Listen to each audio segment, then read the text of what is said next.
Frozen.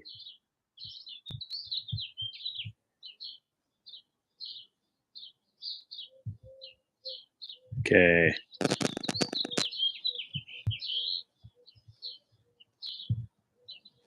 Seeming a little frozen up. Waiting for my guest. All right. Just waiting for Brooks to come through. Hope you're all doing well today. Gonna have Brooks from Channel Anderson here momentarily. You can kind of see the Benz creeping in the background and Pepper Porsche behind. Let's see. Open up the live chat.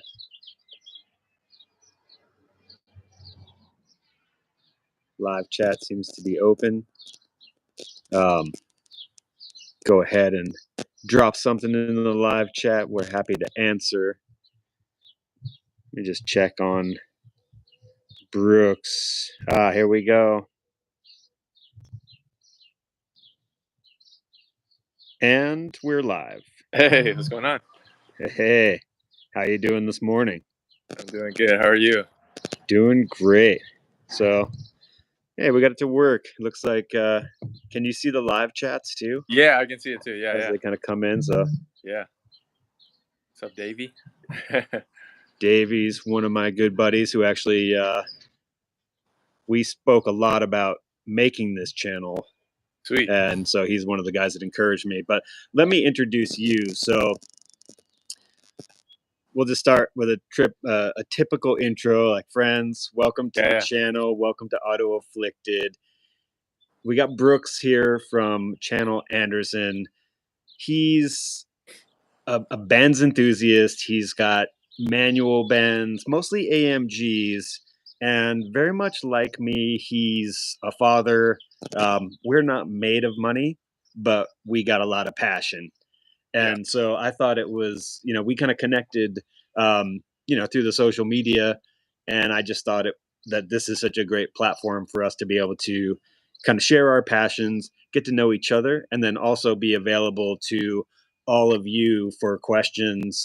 We'll probably do this a few times over, the next few months. And I'm going to ask Brooks a bunch of questions to get to know him and allow everyone to know him a little bit better.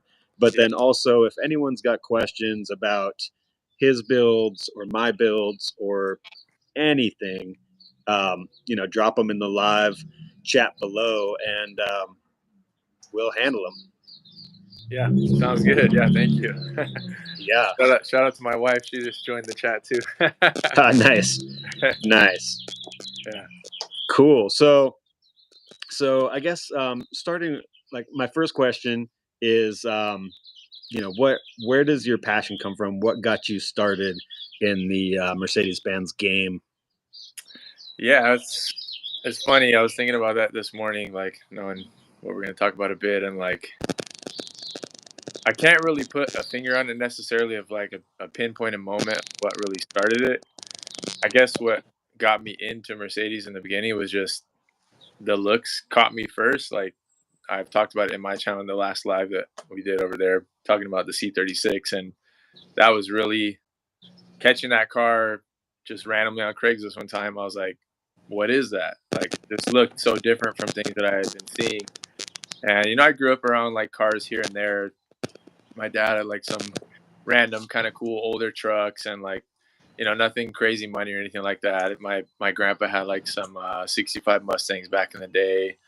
But nothing crazy, like pretty normal cars overall growing up that I was around as far as like family goes and friends go.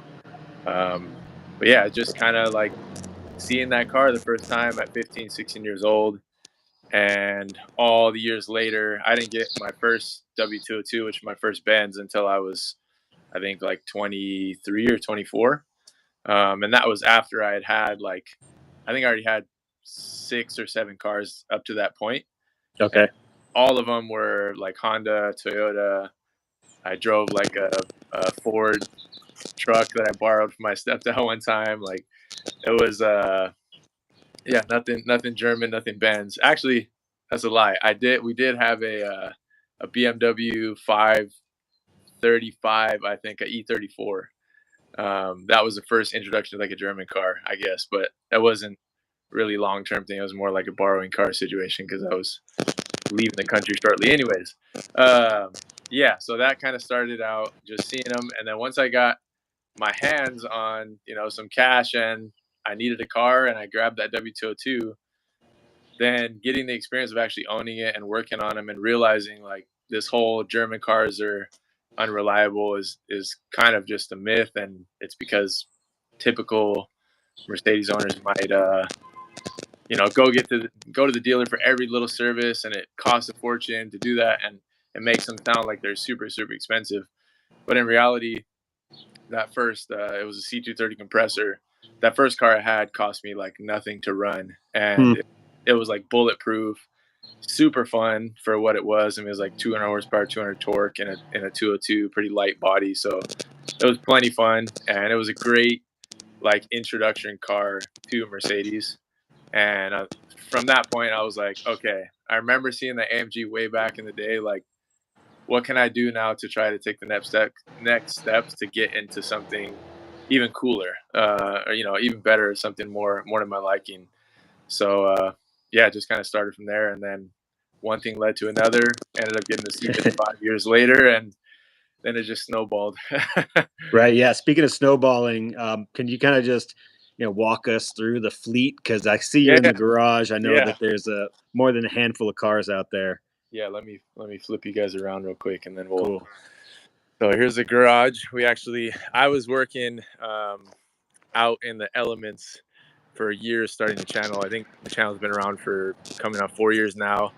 But yeah, we lived in a condo before this, and I was always outside or driving to my parents' house, and it just became kind of a chore. So fortunately, we just got a house recently, so it's my first time having my own garage. But yeah, Congratulations. thank you. Yeah, here's a C36, C55. This is a manual swap, if you guys don't know. And then this car may be a manual swap in the future, but undetermined at this point. It's getting a water pump soon, so that's why it's up on a lift. Okay. Here's the MO55. It's a 2000. This was the second AMG that I picked up after this car. This was the first in the fleet. Picked this up shortly after. It's been like the bulletproof rig to do everything. We had it for, I think we've had the C55 for 5 or 6 years now, and that one probably close to 5 years now Oh, too. wow. Next up, MO63. That's well, not most recent. That's the most recent now, but this was picked up to kind of be the replacement for this, what we thought at the time. But my wife and I still enjoy this one more overall. So I don't know what we're gonna do. But yeah, 2008 MO63 AMG, and then here is the other manual swap car. This is a 1994 E420. That has the 4.2 liter V8 with a 6-speed manual in it. I don't think it's open right now, but yeah, you can see the stick shift in there. That will be getting a 5-liter motor soon, probably this summer. I have it sitting on a pallet right now and waiting us to kind of refresh it. But yeah, it's pretty much it for the most part. I'll show you guys the transmission here to show you guys that's also a manual for sure. Yeah, your video from yesterday of driving that with the new tune, was awesome. It just sounds sounds great. And I guess the changes that you got there with how the revs operate and where it wants to shift, seems pretty awesome.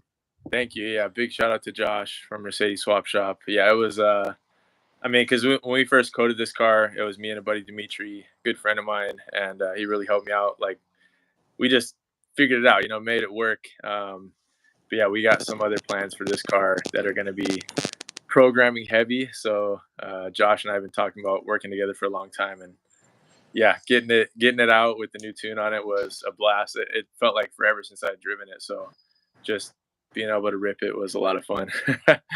Yeah. Yeah, you got too many cars, right? I heard you saying in the video that I know. it doesn't get driven very much.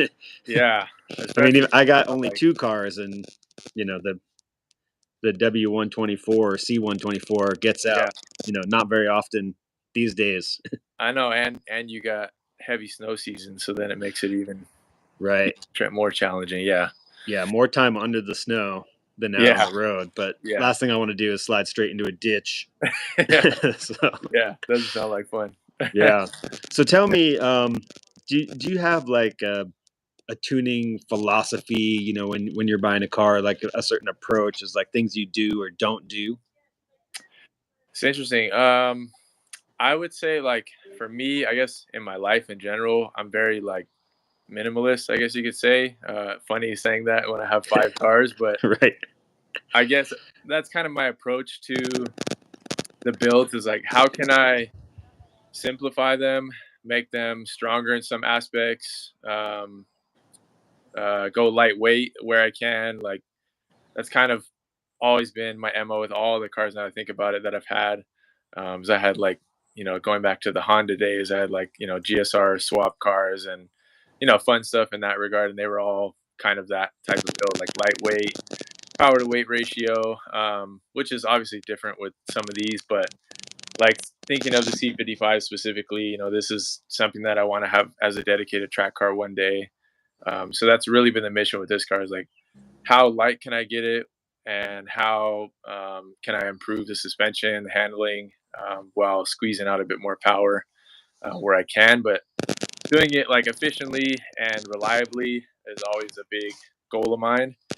But like simple things that I always go to would be like, okay, how can I upgrade like a PCV system? How can I upgrade hoses and lines and things that might get brittle or age over time with, things like a silicone hose kit that will last forever, last as long as I want to have it on there. Catch cans are now a go-to thing for me after doing them on 3 of the cars and realizing just how much crap is going into the engines like without having them on. Right. Even without a turbo. Yeah, and it depends on your situation or like your setup exactly, but yeah, like turbo cars, NA cars, I think they could all benefit if you do it correctly. Um, and then besides that, like I don't know, I guess just putting my touch on things here and there, but overall, just I guess the philosophy is try to make them simple.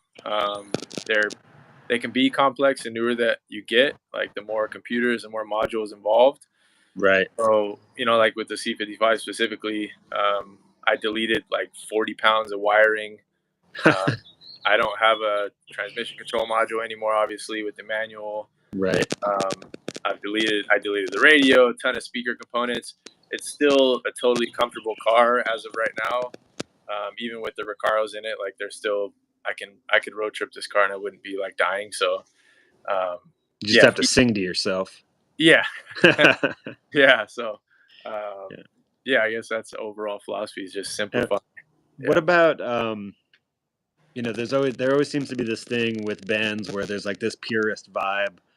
I see it all the time on social where it's like, if someone lowers their car or they put the different rims then it's kind of normal. Some people are just like, "Oh, you broke the car," you ruined the car. Yeah. What are your thoughts to that end as far as like being a purist or just enjoying? Yeah. I mean, to each their own as always. And I'm kind of a person like, even if I don't like somebody's build necessarily, I don't even need to like tell them, hey, I don't like your, like, it's just something I'll keep to myself anyways. Like, cause if it's bringing them enjoyment and they like it, then it doesn't hurt you at all. Like, it wouldn't bring me anything to be like, oh, that's not like the way it's supposed to be or whatever else.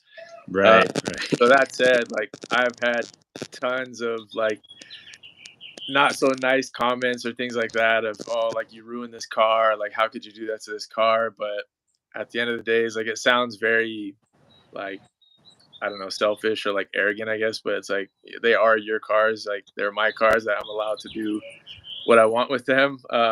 But Right, it's even like that said, what's up like with your C55? Like, yeah, oh, you don't have one? Okay. yeah, Well, I guess it's not a big deal what I do with mine then. yeah. Yeah. Even that said, it's like, I'm just turning them into something that I enjoy even more so, and um, people that want to keep them exactly as they were factory, that's totally great. I mean, there's a place for all of these types of things. in the world of cars, and there's enough of them produced that it's okay. Just do what you want to do with them. That's even like the first time I've really considered sticking like true to exactly how a car was. I guess the C36, just because it's a one owner car and they are pretty limited numbers, so it's crossed my mind several times. Compared to the rest of them, I feel like I can do whatever I want with them. I don't really think about it. But this is the first car that I've ever had that I'm like, okay, how much do I want to change? How much do I want to keep original? But I think I've already started down the rabbit hole with that, so I'm not too worried about it anymore. It was kind of a first couple week mindset, but I know that I love this car. I'm going to keep it forever, so I'm going to do what I want with it. Cool. Yeah, I guess going back to what you were saying about like, everyone gets to do whatever they want with their own cars, and there's no point in voicing any discontent. Really, I feel that like I'd rather just like someone's something or say something positive about it, than say something negative, because there's no point. But that just seems it's a very current thing. I feel like to see something and then throw your opinion out there. Yeah. I see that all over the social media. Yeah, that's definitely the commonality, especially with social media, like you said. And I don't know. I just don't even entertain it. I don't involve myself in that type of energy, really. Like it just feels like a waste of breath, if anything. I don't know. Like it doesn't feel worth my time to bash on somebody's build or whatever else. So yeah, Davey just threw out a comment about up badging, like AMG badging your non-AMGs and stuff. And I mean, certainly I think we all know that that's kind of a no-no. Yeah. But I guess circling back around to the philosophy of like being positive, it's like I'm always talking about painted drum brakes and K&N stickers. Like it's still passion. Yeah. Those people just wish that they had something, and hopefully in the long term they realize that up badging it might only only gets you like frowny faces. Yeah, or 5 horsepower. Yeah, exactly. If that, it's like -5 horsepower, usually extra drag coming off the boot. Yeah, like even all that said, I mean, like I'll still laugh at things I see sometimes. Like if I see, you see like I have buddies in like our C55 group chat where they'll send me cars that come into the dealerships like with crazy like up badging, like a base model C300 with like C63S badges and bi-turbos and like all this stuff, and it's comical. I can laugh at it, but I'm not gonna like make them feel bad about it. I'm not gonna reach out to them and say you're terrible for doing this or whatever. It's just like, it is funny, so I'm gonna laugh. Yeah. I've had someone comment and then DM me about my headlights because of the dual rounds, and I mean, nice Euro glass would be my preference, but then also as I've had more comments of people that love my headlights, and I never see them on a car. So plus they were like $60 out of the junkyard. Yeah, so, exactly. I'm all about like cost effectiveness, like you talk about. Where neither of us are made of money necessarily, so it's like, and even having the 5 cars, I really have to like make a game plan of like, okay, what's getting this? What, like, how much can I get this for? How can I make this cost effective?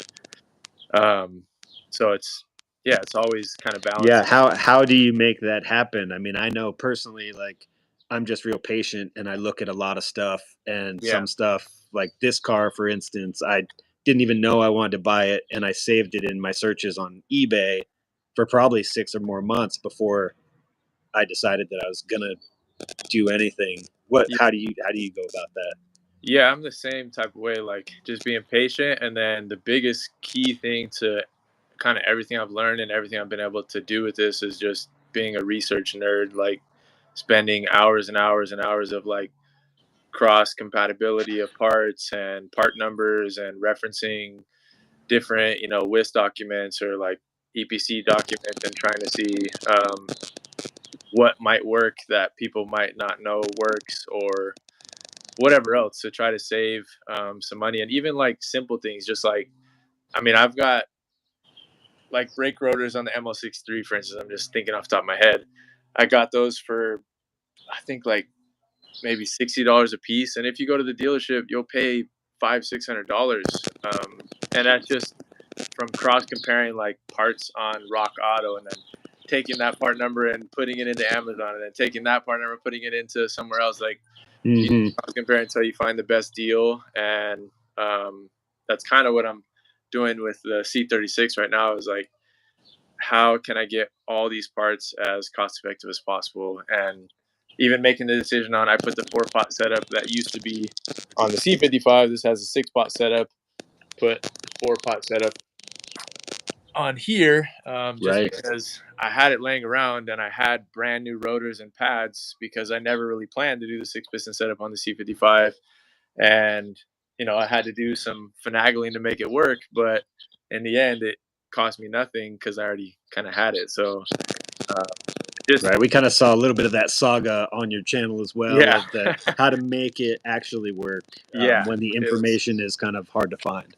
Yeah, I was definitely in a gray area once I got to a point, because nobody had really done it to an early model with the kind of rare 320 millimeter brake setup that was on these cars. So yeah, it was definitely like some figuring out to do it. I got a lot of help, thankfully, but then after like a certain point, I was kind of just on my own and had to get creative. But it ended up working out great, so I'm happy. But I still ended up buying the 204 or the 320 millimeter rotors anyways from Germany. But I guess I'll save those for a rainy day, or when I want to swap back to the original stuff. But yeah, like, people always think that it's going to cost some crazy amount of money to do things on these cars. And even when I tell people like what it costs to manual swap to C55, people like don't believe me sometimes, but it literally costs, with most of the things being brand new, with a 36,000 mile used transmission that was $300. Like, it was less than $1,500 about to do it. And after recouping, from selling the parts that were involved in automatic, I really was only in it for like $800. Wow. So do you source those parts locally, or I know that you talk with like the Kangaroos team and stuff overseas? Did you order that stuff from over there? So this car, the C55, used all factory components, so I didn't need like any adapters, anything like that. So literally the transmission I got from like eBay, and it got shipped over here all the way from the East Coast. It was like $375 shipped. It showed up with like a broken bracket on it that I didn't actually need, and they reimbursed me like, I think almost $100. So that was barely anything for a very low mileage used transmission. Bought a dual mass flywheel off FCP Euro at the time, factory one that was from a C350 or a C300 for like $500 or $600. That's a lifetime part. So if I want to swap it out, them, get a new one. The shifter setup, honestly, if I did it over again, I probably could do it for less than $1,000, like all day long. The shifter setup was the hardest thing to figure out at the beginning, because I was using the factory setups, and I ordered like 3 or 4 of them just to know like what I was going to need, different lengths, whatever. And those are probably all together, I probably spent $400 on like setups alone. And I ended up ditching them all down the road and buying a BMW shifter setup that I retrofitted. But yeah, nowadays, like, I know that for sure now that swapping the 20, I can do this for pretty cheap. Just searching around and like being patient, like we talked about, finding parts that we need. Pedal setups, you always have to be a little patient with those. Right. Looking on the German eBay, and getting tricky to find stuff, I guess. Yeah, I'm gonna have to pick your brain on that, because I'd love to manual swap the coupe, the turbo coupe. But I think it just kind of generally looking at it, it seemed like it was going to put me over. I kind of have a threshold I'm trying not to go over. Where I've got too much in the car, because I do plan to move it on. And the car was so cheap that at a certain point, it's almost why I put the turbo on it, because the front bumper was cracked, and the cost of finding a bumper and painting it was going to get me almost, a halfway to the turbo. So I might as well just cut a hole in the bumper and put an intercooler there. The purists love that. But I think that's the other thing that that I love about the way you do things, and something that people should lean on us for is all the knowledge that we've gathered. We're willing to share, and Yeah. we try to share as much as possible to Yeah. help the next person. Versus just like, hey, check out my manual swap; it's killer. And then you're like, okay, well, how do I do it? We put that out there. So yeah, I think touching on that point real quick, like that's kind of one of the things that got me to start the YouTube channel in the first place. I never had a plan to make it into like a YouTube channel. It was just I learned so much from the forums that I felt guilty that I was just like intaking all this knowledge and not, replenishing anything on my own. So I was like, all right, I got these creative steel motor mounts. I'll just make a video to show people how to put them in a C55, just in the odd case that this very niche car has somebody else out there that's looking to do the same thing. right. And that kind of spiraled into whatever else. But that's one of the huge things. Like you said, I want to be as transparent as possible and let people actually learn, like actually respond to people's comments, like really take it serious to provide information, because it was so frustrating. It still is at times when you see something so cool on a video that wouldn't really cost anyone money to share or anything like that. They're just like gatekeeping for whatever reason. Right. And it's like, I don't know. It's like frustrating to a point. So I'm like, all right, I'm definitely not going to be like that. I just want to share as much as possible. Yeah. Cool. Yeah. Side note, I saw that my buddy Darren dropped in here. He's from my Audi world, and he was commenting on how he wishes he could get into some manual swaps for those kind of prices. Because in the Audi world, if you got a D2A8 or something, and someone's got a swap kit, they want $5,000 for it, and they're very hard to come by. Yeah. So I feel his pain, because I would love a manual swap D2A8. In fact, we had one. Local classifieds here are crazy. There was a guy with a really clean A8 with almost all of the manual swap ready to go. He wanted $4,500 for the whole car. And I tried to trade him my Porsche Cayenne just for fun. Yeah. And he didn't want it, which is dumb. Yeah. But it would have been cool. I just love that body style.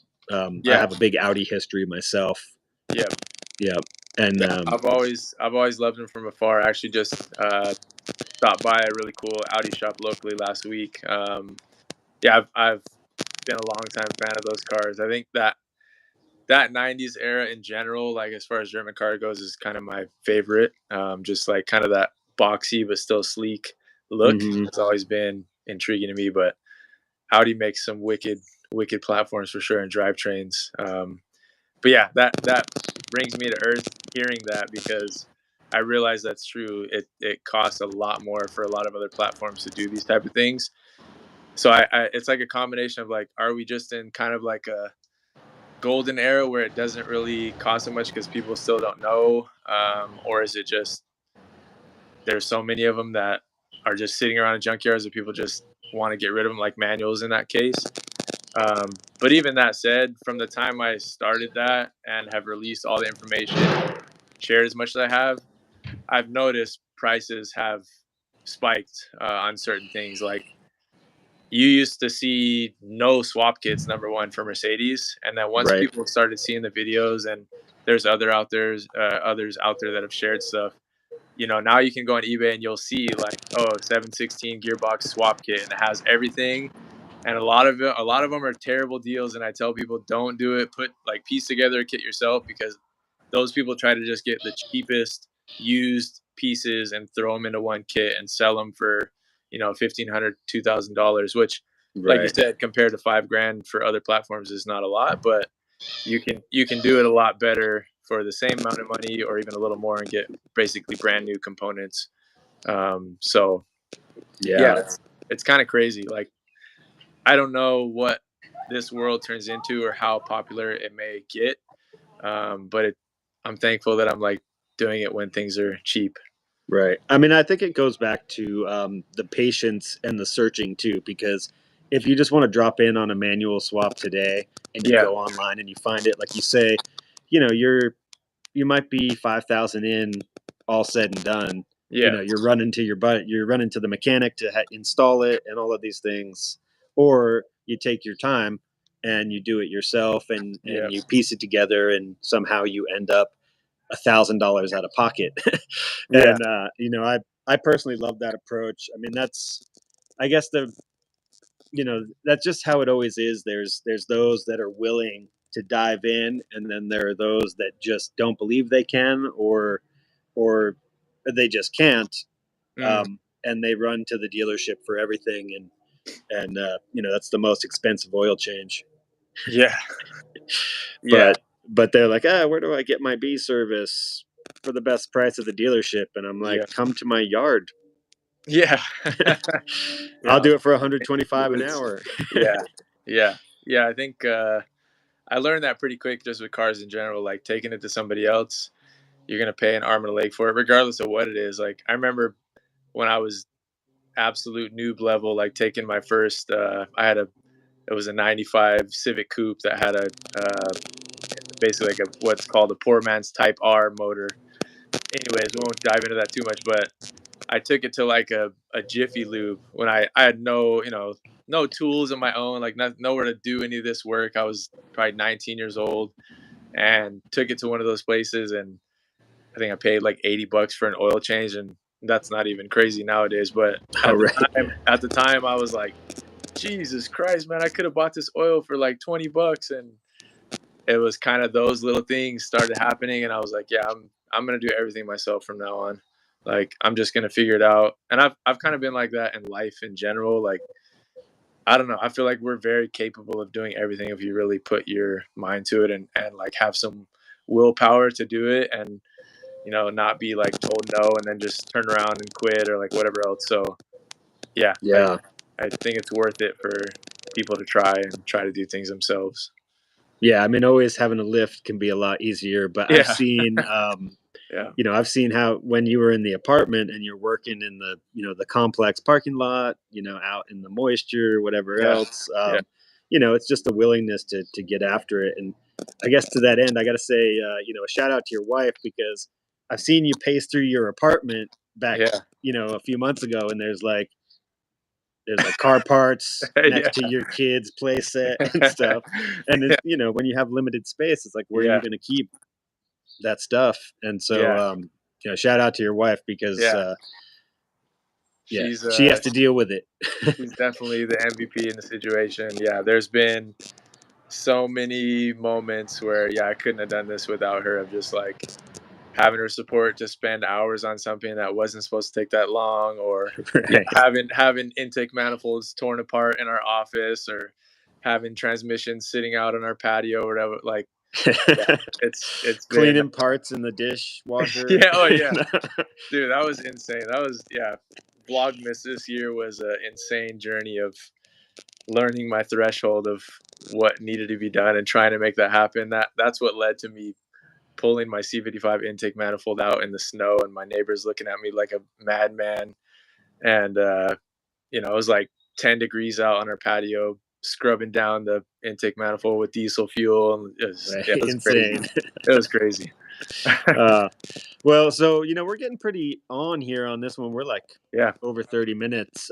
But I still wanted to know, I know that you just got the C36, right? And that's been the dream car. But kind of as we wrap this up, I'd like to know, like, what you know what what's the next dream car now that you've hit the first milestone, and kind of what are the plans for the future of your fleet and your channel? Yeah, I think something that I've kind of like been fleeing from is the fact that most typically with YouTube channels that have to do with cars is they have turnover as far as like what cars are on the channel, and it's super easy for me to buy cars, but it's not so easy to sell cars for me. Just letting them go and knowing how much work you've put into them, and not knowing what's going to happen to them after you let them out of your hands is like really hard for me. So I'm trying to change that. I would like to kind of dwindle down the fleet a bit to build it back up in a different way. A dream car that I might not even ever see in real life is is a CLK P900. It's like a special model DTM type car. Is a W209 or a, I guess you call them C209s, a coupe. Oh, it's a That has, 209, so it's the yeah, second gen facelift. yep. It's like a Black Series Plus. It's like, yeah, it's that like orange paint. It's has a M156 in it. It's all like the DTM style interior. It's just a crazy big wing on it. Like it's just a crazy thing that Mercedes released. So that car, if I could somehow attain that, which who knows, I guess anything's possible, but Right. that's like the wildly outlandish dream car. And then What's there's, that cost? Like, if you oh find my one at gosh, auction, it's going to be 500 grand. yeah, probably. I don't even know how many were made or what they actually cost. I'm sure it's absurd, but attainable other dream cars that I'd like to own. My wife and I really want a G-Wagon one day. I'd love to get a G55 compressor model. And then there's 1,000 different build ideas that circulate in my head. There's one that actually might happen soon, so I won't reveal that. I'll message you what I'm planning, but it's one that I think could be done for pretty cheap and not really one that's been done before. So I think of like the swirl pot of what engines can I combine with what chassis, and what can I manual swap or transmission swap, or like what kind of combinations can I create is more so what I imagine when I think of dream builds. Okay. V12 manuals, Yeah. of cars that were slow and making them fast and making them look cool. Like I don't know. There's nothing too crazy as far as like dream builds, I guess. But C36 is pretty good for now. That was, like I said, that was a dream car for a long time. So having it now is kind of crazy. Yeah. My buddy Davey just chimed in again. I know that he's a big G-Wagon fan, and he and his wife definitely want to add one. He was Yeah. just saying the prices are probably going to be more reasonable with the new ones being released, Yeah. which may be true. I mean, the thing I love about the G-Wagon is the style stays so consistent that, Yeah. I mean, you could practically buy one from like the 90s, throw a couple things at it, black out some chrome, and no Looks. one's going to know the difference. Like, they're going Yeah. to just think you're balling, and Yeah. you've got like a $25,000 G-Wagon. Yeah. Yeah.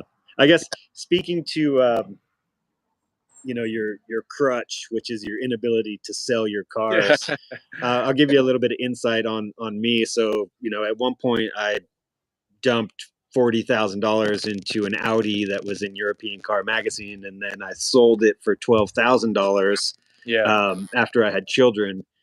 And as I've returned to the car scene recently, I've kind of made a promise to myself that I wasn't going to keep any one car as of yet, Yeah. and that I want to touch as many cars as I can.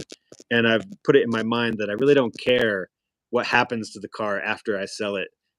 If I have the money, I don't care if you wreck it on the corner leaving my house. Yeah. Um, but yeah, like I guess it's also a promise to my wife, because I would love to keep the turbo coupe. It's a 90s time capsule, Yeah. and it's going to pain me a little bit to get rid of it, but I do need a V12 bi-turbo CL, Yeah. and I don't want to own that car for too long, because I feel like that one will bankrupt me. Yeah. Worst platform ever. Like, the engine may be good and the suspension may be great when it runs, but Yeah. that platform in general, like It can the be a vacuum nightmare. hoses, the modules, like Yeah. that car will bankrupt you. Yeah. But so I guess that's a quick touch on my philosophy of just kind of moving through cars, and I'm always trying to buy the car that I'm going to be able to have some fun with, have Yep. a little margin in, and then get back out of for the next. Yeah. And thankfully, like all the cars I have are worth more than what I bought them for. Like that's something I do try to aim for when I am buying. I'm not like a frivolous buyer. The most spontaneous buy was the C36, but it was too good of a deal to pass up, and I've been, searching for one for years. But for the most part, like I bought them all pretty cheap, and even with the money that I put into them, I feel like I could get it back or make more for all of them when I do sell them. So I'm like having realizations and, where I want to go with all of it. And like you said, having respect for your wife and family and like trying to consider all that stuff. I definitely try to like delve our money where I can and not overspend on things. So I do want to let go of them. It's like just deciding which ones is kind of the hard part now. These two are kind of the untouchables, and the other three Right. are, kind of the not sacrificial lambs, but Yeah. the But ones that go. MLs are like a dime a dozen. But an E420 is kind of rare because bands Yeah, caught on and they changed the displacement because it was too stony. I feel like once they realized the 420 badge, yeah, yeah. like I don't know how many years they did the 420 for, but you don't see many. I know. I changed mine to the E400 because I didn't even like that. Why did you change it from the 400E moniker to the E420? All of a sudden, you should have just kept the E400. So I made mine the E400. Plus, I'm a teacher, so I can't be rolling up to school with an E420. So, Which is just weird. I mean, it's just displacement, but yeah, yeah. yeah. So yeah, that's a fun one. But that car will be a little difficult to let go because I put so much time into it. But it is the most profitable out of the fleet if I were to sell it. So. I would imagine. I think you got that one for a pretty nice price, and Yeah. the W124s are looking pretty strong these days. Yeah. On the market. Yeah, that's kind of I kind of understand what the C36, MO55, and MO63 are worth, but I really don't know truly what the C55 and E420 are worth. I think it really depends on like what buyer I come across.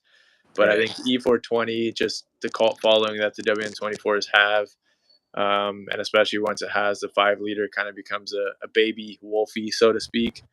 I think there's going to be someone out there that's like, holy crap, I can buy a 5 liter 6 speed swap car.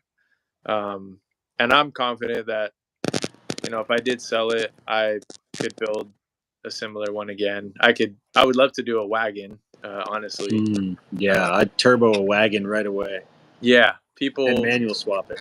People were, when I started throwing out the idea when I first got it of M113 swap it, people were about to have my head. But yeah, there was a lot of flack. Like, do not take the M119 out of it. Keep the M119 in it. So I'm going to 5 liter swap this one. It's going to be cool. It'll be fun. And I'll make a decision after that exactly what I'm going to do. But I think an M113 and one of these would be great because the engine bays are nice and big and roomy to work on stuff and great modern powertrain. Even if you put 5 liter M113, you can buy them at junkyards all day long for $250. So, right. Yeah. Yeah, my buddy Davey wants to manual swap his W211 wagon. Oh, that'd be sick. Yeah. That would be sick. They're very cool, rare wagons. You don't see a lot of those. Yeah. Is it a E500 or what? Unfortunately, I believe it's a 350.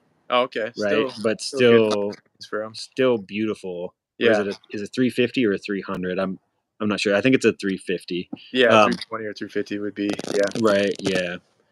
Yeah. So beautiful car though. Yeah. Yeah, just timeless. Yeah. Yeah. I think anyone who's got a Mercedes wagon typically holds on to them for a good chunk of time just because they're so good. Like they're comfortable. You can do pretty much everything with a wagon. So if people get good ones, they typically hang on to them. From what I've seen. Yeah. Yeah, he was telling me that when he gets his oil changed and stuff, they put that thing out in front at the dealership, and people take pictures with it and ask for his phone number to buy it. Yeah. Always. Yeah. Which is pretty funny. Yeah. I guess you just don't see a lot of Mercedes wagons in general. Yeah, his comment, he just said swapping a 211 AMG wagon. I don't know if we'll ever see it just because the E55 and E63 wagons are so rare that they go for big money nowadays, and the people that buy them probably won't be in that wheelhouse of wanting to DIY manual swaps and stuff, but it would be sick. So those are the purists. Yeah, those are the ones that might not, or just the people that have so much money into it, they're scared to touch it, So right. You could do it. You could find an E500 wagon and put a M113K with a manual swap in it for relatively, cost effectively. Yeah. Yeah. Do it yourself. Yeah. Yeah. Yeah. Yeah. Yeah. Awesome. Well, Brooks, I got to say, I really appreciate your time. It's a pleasure getting together with you. Yeah. We're coming up on 45 minutes, so it's Yeah. crazy how these 15-minute lives just Go fast. they just never end. Yeah, that's a predicament I find myself in all the time talking with car buddies. Is you can go on and on because similar Yeah. minds connect, and then you just start bouncing ideas. And yeah, it's awesome. Thanks for having me, Ali, and it's been awesome connecting with you. It's my favorite part about all of this I do is making friends in the car world. So Yeah. super Cool. Let's do it again, and yeah, we'll do different topics. We'll just open up the forums. We'll do yeah, whatever. But I guess for those that are watching now, for those that are going to watch in the future, Anderson channel. It's tagged here in the description. It's tagged in the subject, and definitely go check out Brooks and Anderson because what he does over there is awesome. As ever, we always appreciate the likes, the subscriptions. If you want to throw us $1 for coffee or something, or for like a drop of oil, buy some merch. I gotta say, I need to buy some merch from you because I want a monoblock T-shirt. The T-shirt is awesome. I know you have some other T-shirts that are cool. I was just thinking about that this morning. I need to I'll drop in and get myself some merch so I can represent. I was like, what am I gonna wear? Oh, all I got is a Mercedes hat. I know. Where's I just my threw T-shirts? on my self-made 3060 there. Yeah. Well, I you just appreciate it. I'll heat transfer that. Yeah, pretty much. This was like a last minute one that I made right before we went to fly out and buy this car. I was like, I got to do something for this 36. So I already had the 55 team and the 63 team. So just made it last minute. Sick. Yeah. Cool, man. Well, again, thank you. And thanks to everyone that checked it out now and that is checking it out later. And we'll get up again soon, right? Yeah. Thank you. Thank you guys watching. And yeah, you guys will definitely catch us. We'll bring Ollie over to Anderson channel and do a spotlight on him as well. He's got cool stuff. And yeah, awesome. Cool. Let's do it. Yeah. All right, man. Be well. You as well. Have a great weekend. You too. Peace. All right. Live out. I don't even know how to